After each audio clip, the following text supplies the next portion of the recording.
It's time for another Drawing in the Dark. My name is Levi Smith, and I draw and tattoo for a living, and today we're drawing Cobra Commander from G.I. Joe. This will be the last of my cartoonish villains, as I've got a few other kinds of characters that I want to get to. As usual, I start off with some basic shapes to block out my figure position, and I do want to sketch out a full head shape, even though I won't be drawing out his whole head. I always keep in mind to keep my lines light at this stage, as I'll be building this up as I go. With pen, there's no erasing, so I have to be a bit more structural with my process. I block out this helmet here before moving on to the torso and his outfit. So Cobra Commander is the leader of the Cobra organization in the G.I. Joe cartoon, comics, and movies, which I have not seen the movies. His first appearance was in 1982, and he is every bit an 80s cartoon villain. With his classic early 40s military uniform dyed blue and an anonymous vibe, right around the same time that V for Vendetta was first published in comics form, this guy is the archetype itself. As I block out the panels of his uniform and belts, I'll point out I do use reference for this drawing, and I do mostly follow the center pick, though I try to make it my own. I couldn't decide which head treatment was better though, so going with the chrome face was just the easier option. Even with details like the Cobra emblem, I'm still keeping things loose as I put together this puzzle of elements.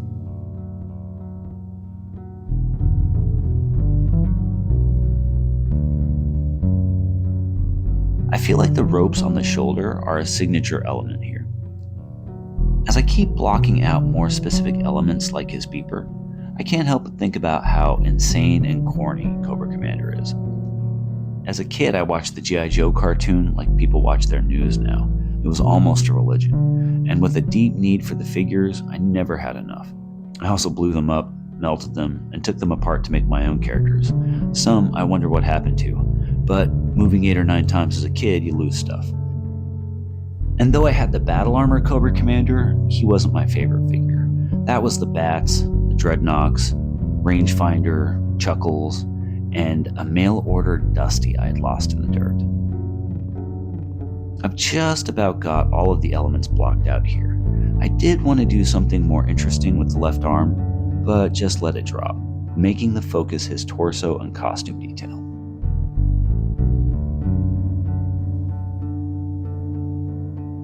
So from here, I can darken these elements, add in some finer details, and build up lines I want to stand out more.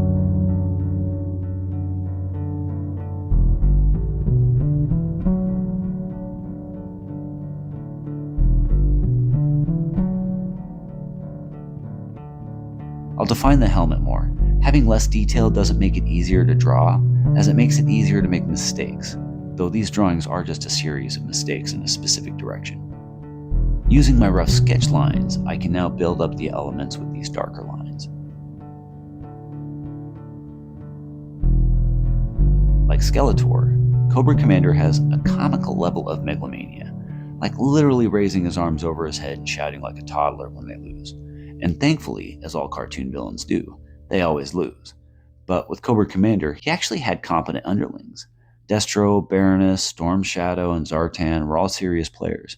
So much they often betrayed Cobra Commander, or each other, as often as they were thwarted by the Joes, and just as capable of their own evil plans. This drawing is really starting to take shape now. Not bad for 5x speed. The drawing took about an hour and a half to finish in real time though. A few personal critiques of the structure. I think the gun is too small and the hands aren't too great. At this point, I'm usually starting to think about what I did wrong before actually embracing what's on the paper.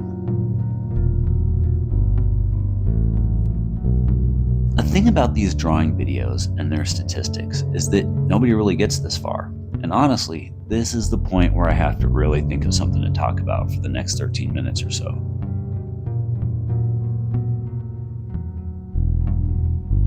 I don't want to get too deep into the current parallels of the Cobra Commander archetype, but it's there, and I can't speak to how he has been portrayed in the live-action movies. I never watched them. There is a way to not be frustrated by newer interpretations of older properties, and it's just to avoid the new interpretations.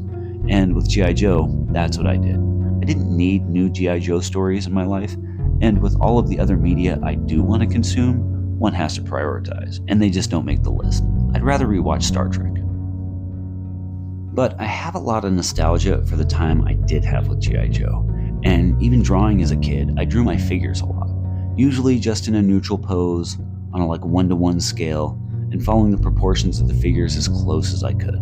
I wish I still had those drawings, but my personal collection of art really only goes back to the 8th grade in high school. My mom has the earlier stuff. And as I get into the shading here, I'll start with the helmet and under the faceplate, to push that faceplate out with some contrast, surrounding it with heavy darks, and I start to consider the line thicknesses of elements in relation to my lighting.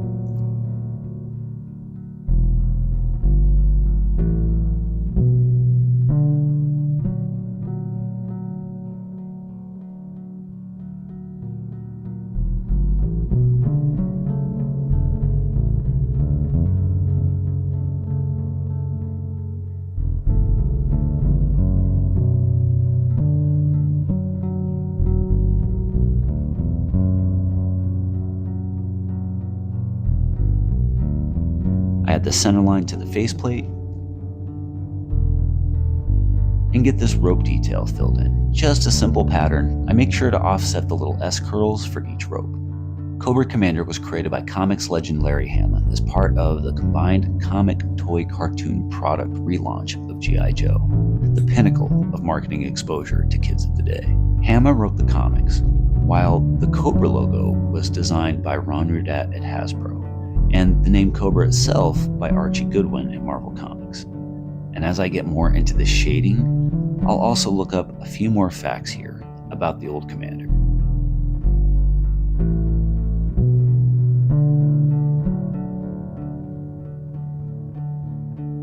I do remember in the cartoons that he and Cobra evolved into eco-terrorists after the animated movie, where the Serpentor story ran its course.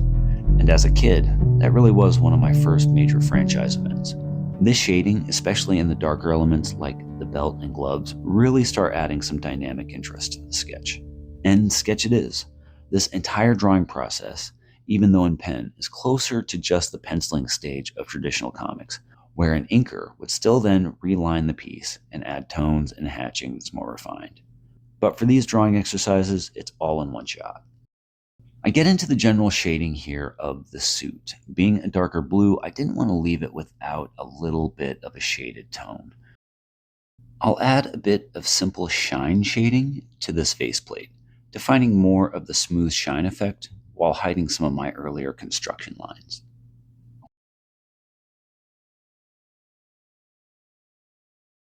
So I begin the process of darkening him in with a pen, and the sloppiest cross-hatching on the internet. A lot of the hatch shading here would have gone a lot faster and cleaner with some markers or watercolor, but that's not the task at hand. I reinforced the detail of the Cobra logo before adding some more shading to the gloves.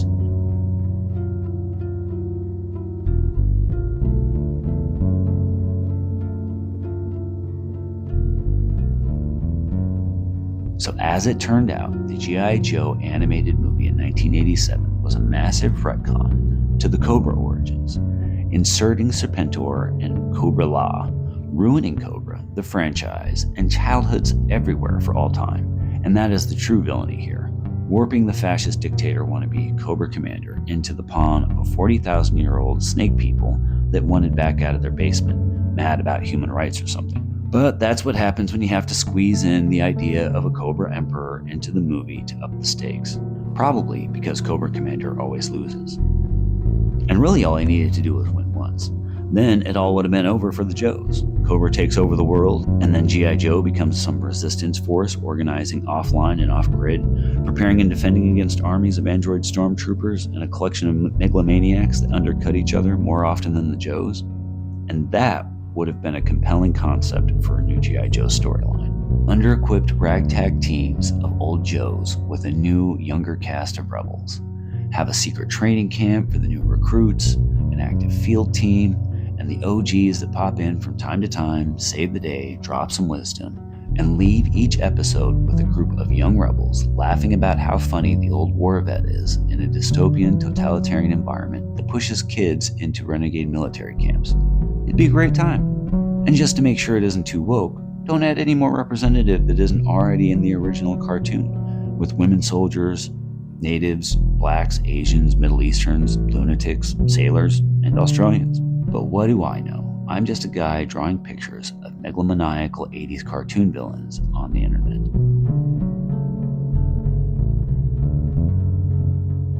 And I'll get into the shading on his suit a bit more, building up the base level of darkness I want in relation to the gloves and belts, taking care of these smaller spaces like in the Cobra logo.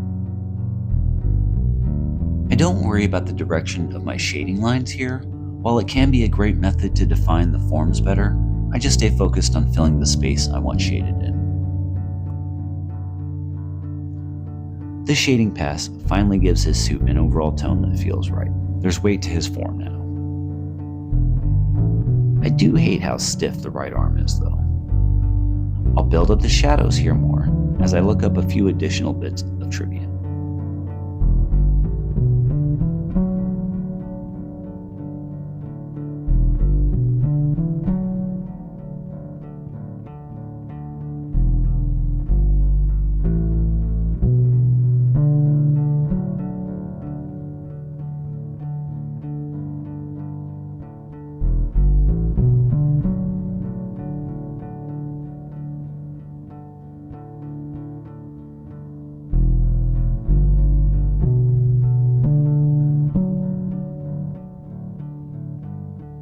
It seems that the writers of the G.I. Joe movie hated the name Cobra Law. I mean, it was lame as hell, and wanted to change it, but was overruled by Hasbro. Man, what a company that Hasbro. They got some of the best creative properties in the history of corporate entertainment, and they seem to blow it at such key points. But this isn't Alpha Investments, though. So I'll just work up more shadows in the old Commander suit, and use these shadows to separate and add depth to the individual elements in his torso. I want you to be able to read the design as intended without any other explanation, which is a lot of what art is trying to do in general. Art, as a social construct, is always trying to appeal to the masses, a sentiment of human experience. And even though corporate art, commercial art, or franchise entertainment properties can be focus-driven and distilled into its most mathematically purest form, they still carry those sentiments. The lessons of heroism, tyranny, community, identity, and place in the world itself. Lessons and concepts that have expanded the possibility and potential for all of it. Now to an exponential degree from where G.I. Joe first came out in 1982, 43 years ago. And like the universe itself, or a fractal pattern of emergence, no matter how much that expansion of possibility grows, there's already people in there filling it. There's newer G.I. Joe comics these days. I've heard that they're very good, and a lot more sophisticated than the classic stories. But it still seems to me that it must be built on a template that matches the originals, which then creates the premise of how such organizations would exist in a modern day. How would they operate, and what would be the general motivations of the Joes versus Cobra, which I'm sure the new comics have handled. But it also seems to me that the cultural constructs of a late Cold War concept don't always make the same kind of sense now that they did in their native era. Like James Bond, why can't they keep the whole franchise in the 50s and treat it like the time period concept it's supposed to be? And I don't know if G.I. Joe falls into that same kind of situation. I guess I'm just not as familiar with how younger people view this franchise these days, if they even think about it at all.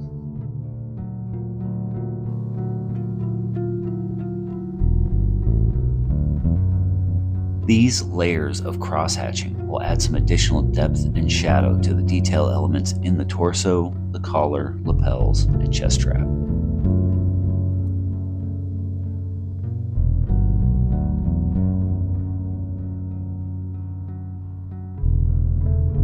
But to me, Cobra Commander is one of many faces of fascism that I'm familiar with.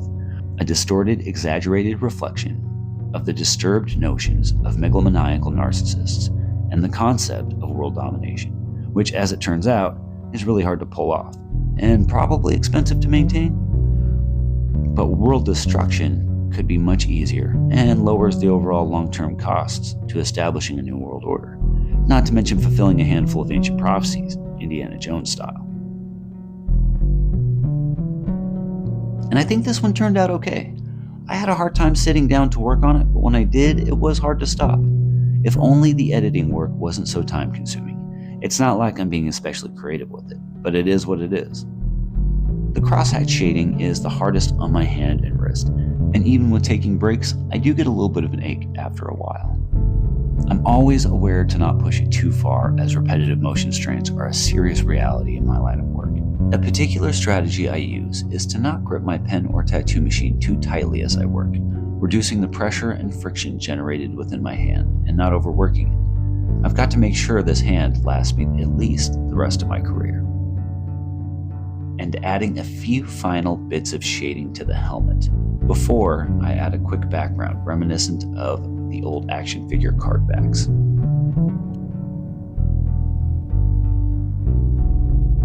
With this being the last in the cartoon villains I'm doing for now, I'm also going to end the season with this video.